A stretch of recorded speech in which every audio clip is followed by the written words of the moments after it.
Horas con un minuto damos de bienvenida al economista Juan Carlos Vega. Él fue ministro de Economía a inicios de este periodo de gobierno de el presidente Daniel Noboa. Fue nombrado luego ministro de Agricultura, Ganadería y Pesca. Continúa aún en ese cargo. Y ha sido nominado como precandidato por ADN para la alcaldía de Cuenca. Juan Carlos, bienvenido. Cuéntenos qué le ha motivado a asumir este complejo reto, primero de una elección con algunas de las características y atributos que hemos mencionado en la nota introductoria, y luego para manejar una ciudad compleja como Cuenca, con sus características y atributos también muy particulares, entre ellos de tratarse de una de las ciudades patrimoniales de Ecuador.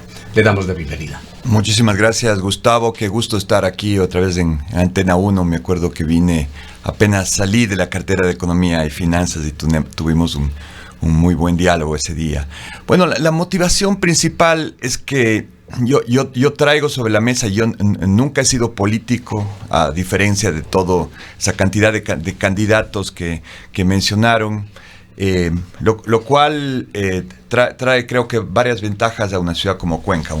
Un administrador pragmático que conoce de administración privada, que conoce de administración pública, que nunca ha vivido la política, que se ha desempeñado en carteras tan complicadas como la cartera de Economía y Finanzas en el principio del régimen del presidente Noboa, y en el cual demostramos gestión y capacidad de resolver problemas complejos, de conversar con los organismos multilaterales, de traer inversión, y eso es lo que se está de alguna forma cosechando ahora en términos de disminución del riesgo país, del incremento tan importante que han tenido los depósitos en la banca, del incremento en las ventas, en incremento en la inversión extranjera, obviamente también sin desconocer los retos que todavía tiene el país. Pero es importantísimo señalar que una ciudad como Cuenca, en la situación como está, pragmáticamente necesita trabajar coordinadamente con el gobierno nacional. Asimismo, al comienzo de la presente administración se dio garantías soberanas al municipio de Cuenca. Lamentablemente la prefectura de la SUAY nunca pidió una garantía soberana, como fueron las prefecturas de Pichincha, la prefectura de Guayas, que recibieron garantías soberanas para obras muy importantes en esas provincias, y para que Cuenca tenga la oportunidad de tener grandes obras y en los temas, tal vez en los tres ejes más importantes que nos interesa a los cuencanos. Es la primera preocupación de los cuencanos de seguridad. Somos una ciudad mucho más segura que el resto del país, pero ¿cómo preservamos esa seguridad? ¿Cómo eliminamos el riesgo de que nos podamos convertir en una ciudad insegura? Con las experiencias como Manta, donde la inseguridad entró por el municipio. El tema de la conectividad, el tener grandes obras, poder hablar del acceso sur, poder hablar de una autopista Cuenca-Guayaquil, de la circunvalación sur que se abrió en ese momento. Desde la alcaldía. Yo estoy convencido que con liderazgo desde la alcaldía, con una buena coordinación y relación directa con el gobierno nacional, hay la capacidad de estructurar operaciones que nos hagan dar saltos cuánticos a la ciudad, no solamente el mantenimiento del día a día, que es importantísimo, hablar también de los temas ambientales de la ciudad, de los temas de agua. Yo he trabajado en mi experiencia privada y con universidades en modelos hidrológicos de cuencas hidrográficas. O sea, necesitamos realmente tener una preservación de nuestras fuentes de agua, pensar a la ciudad hasta para los próximos 50 años y preservar el gran activo que es la calidad de vida que le diferencia a Cuenca de todas las ciudades del país y de toda Latinoamérica. A ver, economista, muy buenos días, gracias por acompañarnos. Pues sería importante que usted pueda comentarnos cuáles son las reflexiones, las lecturas que tiene sobre la incidencia o el impacto de esa importante baja en aceptación que ha tenido el presidente de la República, Daniel Noboa. De acuerdo a algunas encuestas, esta se ubicaría no más allá del 30%, en otras incluso menos, 25, 28% de aceptación. Esto considera usted que tendría un impacto en la candidatura o las candidaturas de Acción Democrática Nacional ya en territorio? Añadido a esto, todas las preocupaciones sobre las vulneraciones que, como han sido calificadas a la democracia respecto de lo acontecido con la intervención de la justicia ordinaria y la justicia electoral sobre otras organizaciones políticas. Mucho se ha dicho de que se ha impedido que otras organizaciones puedan participar, cuando en definitiva quien debe decidir es el ciudadano. A ver, gobernar obviamente involucra tomar decisiones difíciles y a veces decisiones que no se entienden en ese momento, y sobre todo dentro de esta lucha contra el crimen organizado, contra el narcotráfico, contra la minería ilegal. Los enemigos son obviamente muy fuertes y comunicacionalmente dan una batalla que terminan muchas veces desgastando. Pero lo que hay que tener claro es que la tendencia es la correcta. Es una tendencia para sacarle al país adelante, para dar más oportunidades a los jóvenes, para dar nuevas oportunidades a las mujeres. Yo que vengo trabajando arduamente con el sector rural, que claramente hay una asimetría en el Ecuador entre el sector urbano y el sector rural, en la misma Cuenca, que tiene parroquias rurales tan importantes como conocemos, Tarqui, Ricaurte. O sea, vemos una asimetría también entre la parte urbana y la parte rural. En todo el país, donde el 37% es rural, donde los campesinos que se levantan a las 5 de la mañana para ordeñar sus vacas, para cosechar sus cultivos, para sacar a sus mercados, trabajar para que esa asimetría vaya desapareciendo, y también en las zonas rurales se pueda vivir mejor, se tenga más acceso a internet, se tenga las nuevas tecnologías de drones, de tractores, de asistencia técnica, de capacidades de ser más eficientes y de atraer a que los jóvenes también se queden en el campo. Esa es la tendencia importante de un desarrollo económico con bienestar, con sostenibilidad, con cuidado ambiental, obviamente, que es una parte importantísima de la sostenibilidad. Creo que eso es lo que finalmente les interesa a la mayoría de los ecuatorianos. De ahí los poderes del sector judicial deberá cumplir su rol y su papel, y desde el lado del Ejecutivo también cumplir en las diferentes áreas que nos competen.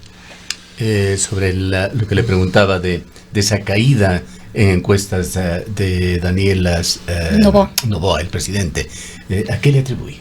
A ver, el presidente, primero que nada, arrancó su carrera política básicamente con cero conocimiento. Él me decía justo ayer que él tenía 1.8% de conocimiento. Él tiene una gran capacidad política, una gran capacidad de acercarse a la gente y de subir, y así ha demostrado que ha sido 2 veces electo presidente de la República, ¿no? Yo creo que el venir más a territorio, en explicar más la situación, va a hacer que rápidamente se recupere esa tendencia. También bajamos cuando subimos el IVA, y tal vez una de las medidas más duras, pero más importantes en términos de política económica del país, porque eso ha dado los recursos para la inversión pública. Cuenca va a recibir más de $200 millones. La última obra grande que se hizo en Cuenca fue la cárcel de Turi.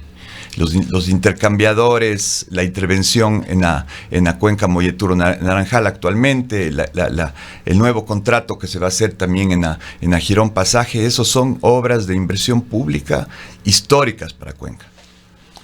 Bien, obras, dicho sea de paso, Juan Carlos, que no se han cumplido, que se las viene anunciando desde hace mucho tiempo, y que ojalá en esta ocasión se lo haga. Cierto es que la cuenca Molleturo Naranjal sí está recibiendo atención, me parece, con una inversión de unos 25 a 30 millones de dólares, pero no sé si usted ha ido por Yunguilla o se ha dirigido por vía terrestre hacia la costa ecuatoriana, hacia Machala. La cuenca Girón Pasaje, la cuenca Girón Pasaje que apenas se rehabilitó por mucho. Esa cuenca yo he recorrido, esa vía yo he recorrido desde que era niño.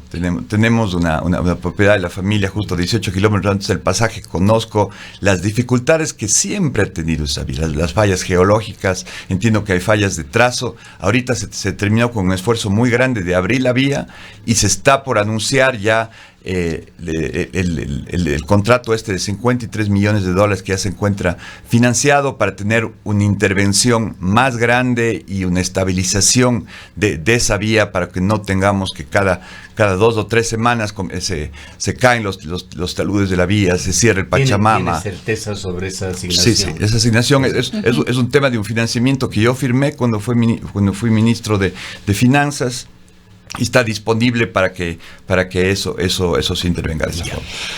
Ahora, justamente hay varias problemáticas aquí en Cuenca y en la provincia de la Suay, pero quizás uno de los temas que podría estar en cuestión es cuánta autonomía efectivamente va a tener el gobierno autónomo descentralizado frente al gobierno central en caso de tener un alcalde de ADN. Uno de los elementos que más daño le ha hecho a Cuenca y le ha hecho a la provincia de la Suay y le ha hecho al país es el centralismo. Y esta ha sido la causa de problemas en vialidad, los problemas frente a la minería y la vulnerabilidad que tendría que esto implica para la gestión del agua y el futuro del agua para Cuenca. Entonces, quizás esto sería importante. Usted hablaba hace un momento de que es necesario tener una buena relación entre el gobierno central y los gobiernos descentralizados, pero digamos, los afectos, los desafectos, si me cae bien, me gusta, no me gusta su política, no debería ser un impedimento para avanzar en procesos de cooperación y colaboración para el desarrollo territorial. Pero la pregunta quizás es, ¿cuánta autonomía tendrá el gobierno local? Bueno, total autonomía, o sea, total autonomía en términos de las decisiones locales, pero por otro lado, el entrar en una posición de pelea con el gobierno nacional. Eso pragmáticamente, más allá que nos guste o no nos guste el gobierno nacional, no le trae ningún beneficio a Cuenca. En cambio, y eso sí le ha hecho perder a la ciudad oportunidades, por ejemplo, de garantías soberanas para los proyectos importantísimos que tiene Etapa. Etapa es una empresa pública con gran trayectoria, que obviamente habrá muchas oportunidades de hacerla más eficiente, de hablar de todas las empresas públicas de Cuenca y meterle estándares de mucho más alta eficiencia y servicio. Pero eso finalmente se refleja también en la capacidad de recibir financiamiento internacional para hacer las grandes obras. Y eso, cuando uno entra en discusiones políticas bizantinas, finalmente, que al ciudadano no le interesa, el perjudicado es el cuencano, porque no recibe las obras, no recibe la protección de las cuencas hidrográficas, no recibe... Esto pasa mucho por el centralismo, ¿no? También, no solamente obviamente, porque es un haya problema histórico, es un tema ya estructural, histórica del país, que en Cuenca hemos venido sufriendo por la cantidad de recursos que mandamos a la arcas fiscales. Finalmente lo que recibimos, eso ya es un debate de más largo plazo, y creo que Cuenca como ciudad, yo estoy convencido, tendría unas capacidades de descentralizar muchas de las competencias con recursos que nos permitirían tener mayor control de la situación. Al comienzo del gobierno, inclusive lo que se venía hablando, el delegar competencias del gobierno nacional en las vías a los gobiernos locales. Eso podría ser una realidad. Bueno, una negativa del gobierno de la delegación de competencias. Sí, obviamente, porque se veía faltas de capacidades y preocupaba ya cosas que tienen que estar también ya en manos de la justicia terminar de dilucidar, pero una conversación clara y franca y con una confianza restituida, ese tipo de descentralizaciones pueden ser mucho más viables. ¿A qué atribuye usted, Juan Carlos, ese crecimiento asimétrico del país? Es evidente, ahora usted como ministro está recorriendo todos los rincones del país, con frecuencia lo hará por vía terrestre, y es otro país, de Riobamba hacia arriba, de Riobamba hacia abajo, en materia de vialidad fundamentalmente, pero esto se refleja de hecho en otros aspectos de la productividad y de la producción. Algunos expertos les hemos escuchado que el Código Orgánico Financiero es uno de los problemas, además del centralismo que acaba de tocarlo Rosana. No nos explicamos cómo Cuenca, con aportes en impuestos, y estas son cifras que usted las maneja perfectamente, del orden de unos $1.000 millones de dólares anuales, con aportes del austro ecuatoriano, porque esto no es solo Cuenca, de 4.000, 5.000 millones de los migrantes que ingresan a la economía, no reciba más allá de aproximadamente poco más o menos unos 250 millones en el mejor de los casos en aportes gubernamentales directos. Hace falta realizar cambios quizá en el Código Orgánico Financiero. ¿Está realmente por allí el problema? ¿O es por lo menos parte del problema? No sé, seguramente, pero también es la capacidad de sentarse en la mesa donde se toman las decisiones. Yo he estado muy cerca del presidente en todas mis funciones del Estado, y creo que es presentar también los proyectos de la forma adecuada, presentar no solamente la queja, sino también la solución en términos de estructuración de proyectos que sean financiables internacionalmente, que otras ciudades tal vez se han tenido esa capacidad. Lo que sí él crea hace muchos años. El centro obviamente, por ejemplo, la prefectura del Guayas. La prefectura del Guayas en su momento presentó muchos proyectos con garantía internacional muy bien estructurados, y obviamente recibieron el apoyo del gobierno central. De acá de la SUAY no han habido proyectos de gran envergadura presentados con toda la estructuración correcta para que puedan ser, porque el Estado central todos sabemos que es una situación deficitaria. Más allá que se ha corregido mucho de los errores, pero depender que el Estado central va a dar de las arcas públicas para proyectos de 200, de 300 millones para Cuenca no es una realidad. Tenemos que estructurar nosotros nuestros propios proyectos, nuestra propia capacidad de repago de los mismos para que realmente se haga realidad. La negativa también al acceso sur, a tener un nuevo acceso sur a Cuenca. Le escuchamos al ministro Luque diciendo que era una obra excesiva, exagerada, pero el problema frente a esa situación para Cuenca también es excesiva y exagerada. Creo que ahí se malinterpretó las palabras de Roberto Luque. Claramente esa es una necesidad. Los que vivimos en Cuenca, los que tratamos de venir los fines de semana desde el sur, o inclusive en días de semana, vemos el embudo que se ha creado. Se va a presentar una alternativa mejor dimensionada para el acceso sur en los próximos días, porque también con el candidato a prefecto, que es un conocedor, un experto en el tema, Paolo Carpio, ¿no? Con Paolo Carpio estamos trabajando muy de cerca. Se va a presentar una propuesta, no una propuesta, sino ya una alternativa para ser ejecutada. Aquí yo me acuerdo cuando vine la primera vez con Roberto Luque y le decía, los cuencanos estamos cansados de los anuncios, de las propuestas, pero sí queremos ver acción. Aquí vemos ya el intercambiador de Monay, que está ya muy cerca de ser culminado. Entonces eso ya es algo que los cuencanos podemos decir, se está haciendo, ¿no es cierto? La intervención en Amoyetú, en Naranjal, es una realidad. Yo he estado estos días viajando mucho a Guayaquil por ahí y se ve el trabajo que se está realizando. La Girón Pasaje ya fue abierta, en los próximos días vendrá también una intervención. Entonces eso es lo que queremos pasar de los anuncios, de las palabras, del gran amor a Cuenca, por realmente acciones reales, coordinadas con los diferentes entes de gobierno. También estamos buscando una coordinación más regional con Guayas, con el oro también en nuestros esquemas viales. Y eso creo que es el liderazgo que tiene que tener Cuenca, y por eso Cuenca tiene las condiciones de calidad de vida que todos apreciamos y queremos preservar. Entonces es ese modelo de trabajar juntos, más allá de nuestras discrepancias políticas, de trabajar juntos con el gobierno nacional, con los organismos internacionales, de ser una ciudad creíble, donde no hay sospechas de que el narcotráfico esté entrando en nuestras instituciones. Eso no queremos en Cuenca, eso queremos erradicar de Cuenca, y ser una ciudad honesta, una ciudad sana, una ciudad confiable, y más allá de la politiquería, ¿no? Yo obviamente nunca he vivido la política. Mi patrimonio está hecho con mi trabajo privado, que me pueden revisar todo lo que me quieran revisar.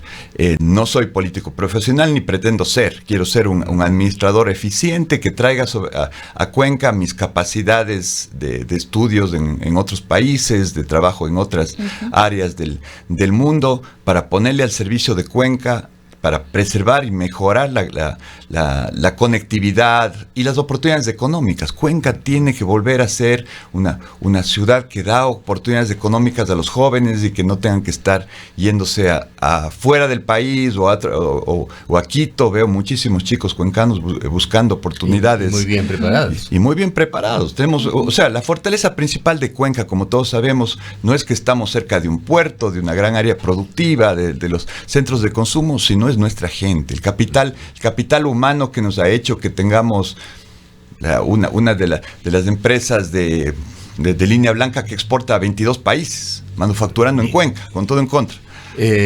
Usted ha señalado de que no es político.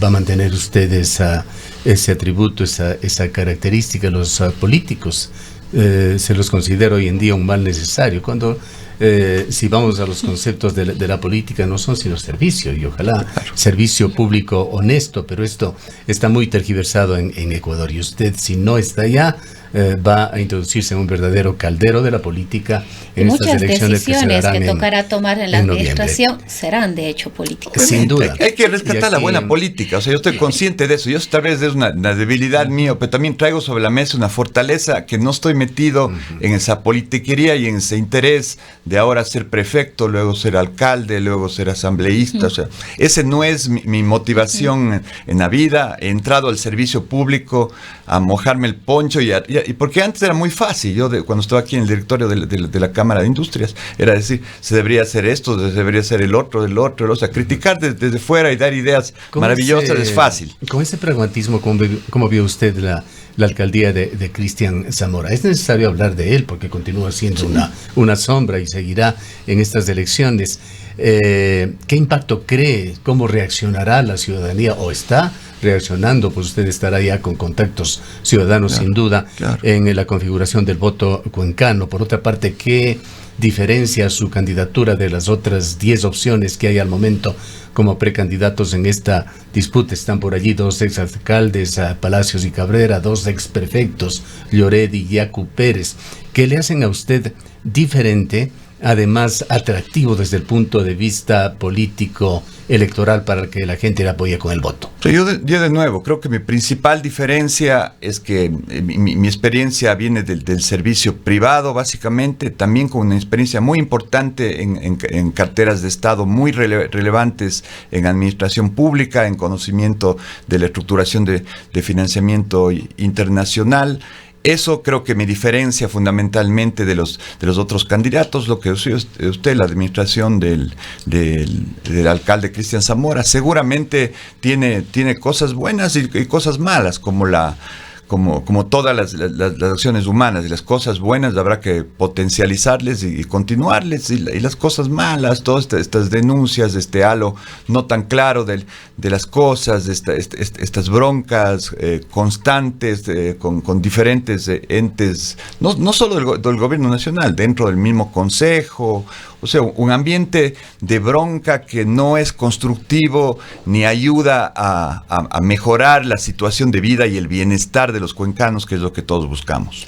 Ahora, otro de los temas que es de profunda preocupación de Cuenca, de la provincia de la Suay, tiene que ver con la minería. Acabamos de comentar hace poco algunas denuncias y preocupaciones del Cabildo Popular por el agua de Cuenca sobre el retorno de la minería metálica en el Cerro Cabogana, por ejemplo. Pero bueno, esta no es la única situación. Tenemos lo que motivó el Quinto Río, que fue lo que ocurre con Dandy Precious Metals en Quimsacocha, lo propio con Río Blanco y otras situaciones que se dan aquí en nuestro cantón, en el cantón Cuenca. ¿Cuál es la política? ¿Cuál será su política respecto a la minería, considerando y teniendo en cuenta que la política minera del gobierno es considerado como un eje estratégico? A ver, yo creo que la posición ahí personal y como cuencanos es que no queremos ningún tipo de minería en las fuentes de agua. No queremos poner, más bien queremos trabajar desde el punto de vista ambiental, de tener una protección más, o sea, reforestar con especies nativas, mejorar más bien la calidad y la producción de fuentes de agua. Yo hoy tuve una experiencia en la cuenca del río El Ángel, en el Carchi, en el que se conservó una parte más alta de los frailejones y se reforestó y se comenzó a incrementar más bien la cantidad de agua que venía desde el páramo con un manejo de la cuenca hidrográfica muy técnico y muy a conciencia. Entonces, el tema de la minería yo creo que tiene que estar descartado en Cuenca. Eso no, o sea, más allá de mi posición personal, es la posición muy clara de los cuencanos, que trató de ser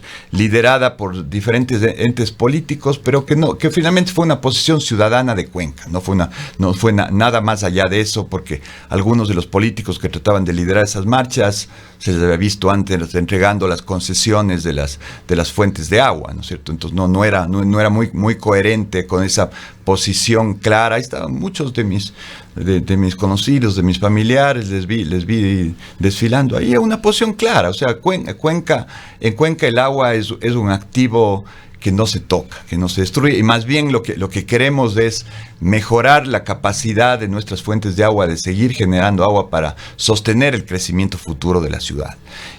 Pero eso implicará entrar además en una nueva defensa frente al gobierno nacional, gobierno al cual, digamos, usted de alguna manera se ha pertenecido, por ejemplo, de Etapa.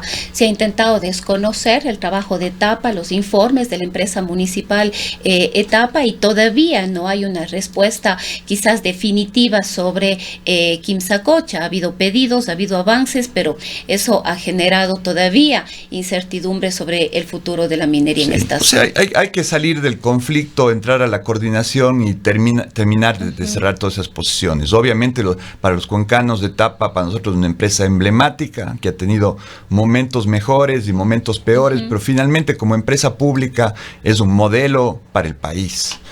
Entonces tenemos que continuar en fortalecer las capacidades de Etapa de dar más y mejores servicios, de conservar las fuentes de agua, de tener mucho mejor capacidad de hacer estudios para poder proyectar a esa etapa del futuro, que es fundamental para el desarrollo de Cuenca.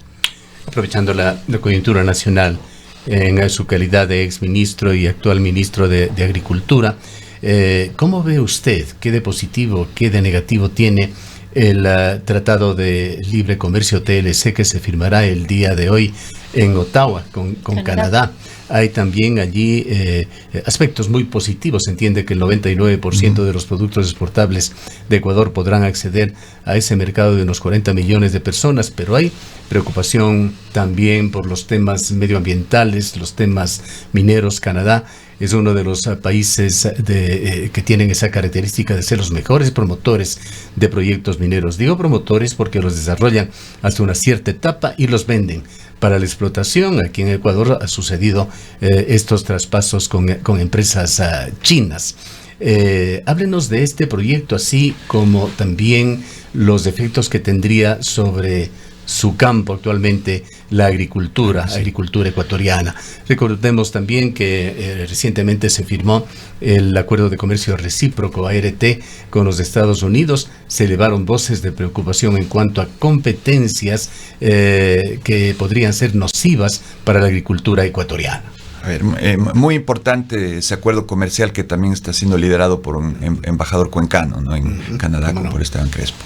Entonces, que se le mencionó primero como candidato a la prefectura. Exactamente. Ese ha sido un trabajo muy fuerte que se ha hecho desde la Embajada de Ecuador en Canadá, con el apoyo del Ministerio de la Producción y el Gobierno Nacional, que es un acuerdo que trae mucho más oportunidades, pero obviamente en todo acuerdo comercial se trata que haya mucho más ganadores que perdedores. Desde el punto de vista agrícola, es un acuerdo muy positivo por las oportunidades. Por ejemplo, hemos sido históricamente la mayoría del pan que comemos en día a día está hecho con trigo canadiense. Somos el mayor origen del trigo que viene del Ecuador para hacer harina y hacer pan, es canadiense. Entonces ya ellos vendían importantemente acá en el Ecuador ese producto agrícola, y más bien con ellos se está promoviendo el retomar unas semillas desarrolladas por el INIAP para tener por lo menos el 10% de las necesidades de trigo producidas acá mismo en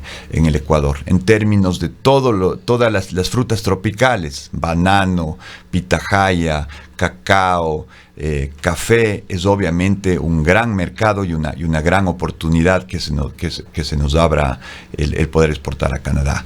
Hay ciertos temas críticos, como por ejemplo la producción de carne de cerdo, donde Canadá es una potencia en la producción de carne de cerdo. Entonces se ha diferenciado las partidas.